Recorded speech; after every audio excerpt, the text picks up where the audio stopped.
아프리카 가나의 수도인 아크라의 바다에서는 물고기를 잡을 수 없습니다. 그물을 던졌을 때 물고기가 아닌 옷을 건지게 되기 때문인데요. 바다 가까이에는 세계 최대 중고 의류 시장인 칸타만토 마켓이 있습니다. 전 세계에서 버려진 옷들을 팔고 있는 이곳에서는 매주 1,500만 개의 옷이 수입됩니다. 그러나 이제는 쓸만한 옷도 없는 지경입니다. 의류 폐기장은 모두 포화 상태이다 보니 쌓인 옷은 근처 강으로 바다로 흘러가는 거죠. 맑았던 물은 염료로 물들었고 미세 섬유 조각이 바닷물로 녹아들어 물고기는 볼 수조차 없습니다. 물고기 대신 헌옷이 바다를 가득 메운 거죠. 이러한 문제는 어디서부터 시작된 걸까요? 여러분들도 유행 따라 옷을 산 경험이 있을 겁니다. 한창 유행한다고 해서 샀더니 한 달 입으니 또 다른 제품이 유행합니다. 이를 패스트 패션이라고 부릅니다. 패스트 패션은 최신 유행을 즉각 반영해 패스트푸드처럼 빠르게 공급하고 소비하는 의류 산업을 말합니다. 스파 브랜드로 불리는 패스트 패션 업체들은 길게는 3주, 짧게는 2주 안에 신상 제품을 찍어냅니다. 이제는 이 기간도 길다며 사이클을 5일로 줄이는 울트라 패스트 패션 업체도 있습니다. 중국의 쉬인이라는 브랜드는 세계 최대의 패스트 패션 업체로 하루에만 7,200개에 가까운 신상품을 찍어냅니다. 쉬인은 2023년 450억 달러의 매출을 기록하면서 자라, 유니클로 등 글로벌 경쟁자들을 물리치고 1위 패스트 패션 기업에 올라섰습니다.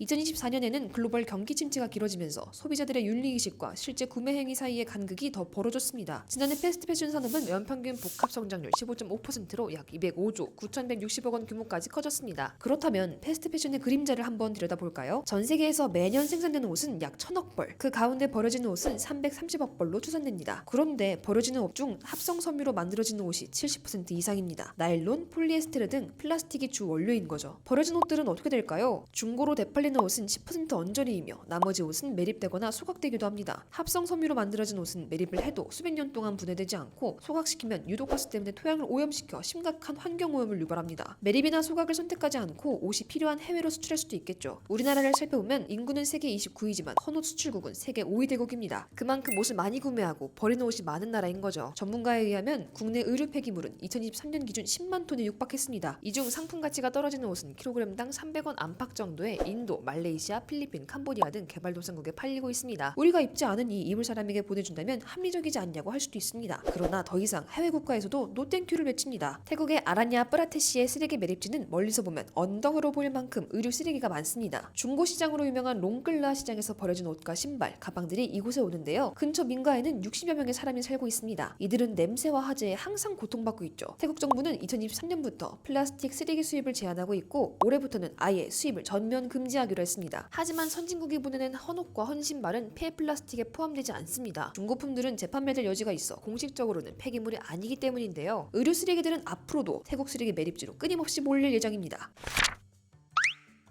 재활용 소재를 활용해 옷을 만드는 패션 브랜드도 늘고 리사이클 의류 소비가 증가하기도 했습니다. 그런데 주목할 점은 우리가 버린 옷을 재활용해서 리사이클 옷을 만드는 것은 아닙니다. 재활용 폴리에스테르는 대부분 헌옷보다 병에서 가져오는 경우가 많습니다. 옷에는 라벨이나 봉제실이 들어가고 지퍼나 단추, 염료가 들어가기 때문에 옷 소재를 분류해 재활용하는 것이 쉽지 않기 때문이에요. 특히 한국은 피해 페트병 절반 이상은 옷을 만들기 위한 섬유로 재활용되고 있다고 합니다. 실제로 옷을 재활용해서 옷을 만드는 경우가 거의 없는 거죠. 그래서 재활용 옷을 만든다고 해서 의류 폐기물이 줄어드는 것이 아닙니다. 이제는 국가 차원에서 패스트 패션이 유행에 제동을 걸고 있습니다. 지난해 10월 프랑스 하원은 만장일치로 패스트 패션 제한법을 가결했어요. 법안에 따르면 패스트 패션 회사는 소비자가 제품을 폐기할 때 발생하는 환경 영향에 대한 적절한 조치를 취하지 않을 경우 판매된 품목당 최대 10유로의 벌금을 물게 됩니다. 또한 패스트 패션 제품과 기업에 대한 광고를 일절 금지한다는 내용도 담겨 있습니다. 유럽연합도 2030년까지 재활용 섬유를 일정 비율 사용하도록 의무화했습니다. 더불어 팔리지 않거나 반품이 된 의류품을 그대로 폐기하는 것을 금지하고 재이용, 수선 등을 촉구한다는 내용이 담겼습니다. 또한 간단한 수선 방법을 상품 설명에 기재하도록 하는 방안도 검토하기로 했습니다. 세계적인 추세에 따라 우리나라에서도 패스트 패션 금지 법안이 마련돼야 한다는 목소리도 나오고 있습니다. 개인적으로도 노력이 필요합니다. 옷을 몇 번 입은 후 버린다면 여러분이 버린 옷은 지구 반대편 바다에 가라앉을 수도 있습니다. 사람들은 옷장에 옷이 가득한데도 입을 옷이 없다고 말하곤 하죠. 입을 옷이 없는 건 유행 때문에 충동적으로 구매한 결과물들이 가득 차 있기 때문일지도 모르겠습니다. 어제는 옷이었으나 오늘은 쓰레기가 되는 패스트 패션. 여러분의 장바구니에도 버려질 옷이 담겨 있지는 않나요? 오늘의 법과사전이었습니다.